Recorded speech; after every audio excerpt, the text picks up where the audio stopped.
देखंतु नियुक्ति प्रक्रिया अनियमितता को नहीं प्रश्नपत्र प्रकट होगा नहीं अनेक समय अनेक तथ्य सामना को आसुची पिला माने मध्य अभियोग रखुचंती से अभियोग को गुरुत्वर सहित विचार करा जाउ नाही। आपण निजे देखिचंती सिविल जेई परीक्षा रे जो भली भाबरे सेम मोडस ऑपरेंडी रहितला बालेश्वर घटना ताकू चापी दिया गला। मो आगरु कहिची अनेक बड़ बड़ पुलिस अधिकारी जेतेबेले नियुक्ति संस्थार मुखिया रहउचंती कोठना कोठी पुलिस जो भली भाबरे इन्वेस्टिगेशन करबा कथा ताकू करू नाही।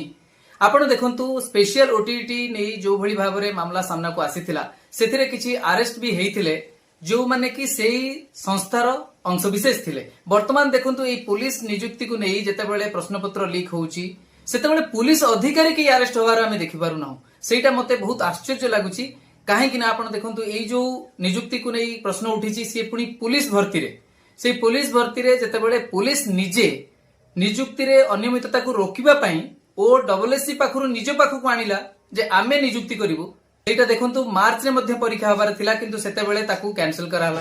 पुणी वर्तमान आउ थरे से परीक्षा करा जिबा पई जो स्थिर करा हेतला सेटा को देखंतु परीक्षा पूर्वरु एते बड़ गोटे घोटालार गंध पुलिस पाइला किंतु एठी मु कहबा को चाहे जे प्रकृत रे पुलिस एथिरे इन्वेस्टिगेट करिकि आगो को नेबो ना नेबोनी एटा प्रश्नवाची सृष्टि होउची।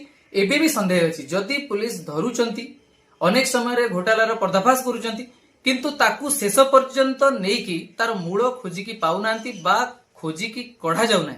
तेणु मु अनुरोध करी सरकार को जे या परे गोटे कार्यानुष्ठान नहीं जे प्रकृत रे किछि व्यक्ति विशेष को अकाउंटेबल फिक्स करा जाउ सेमान को धरा जाउ। जदि धरा न जाउची खाली एटा गोटे पॉलिटिकल माइलेज पई करा जिवो ताले एथरे कहार लाभ हेबो नाही केवल पिला माने ही सफर होउचंती आ हेबे।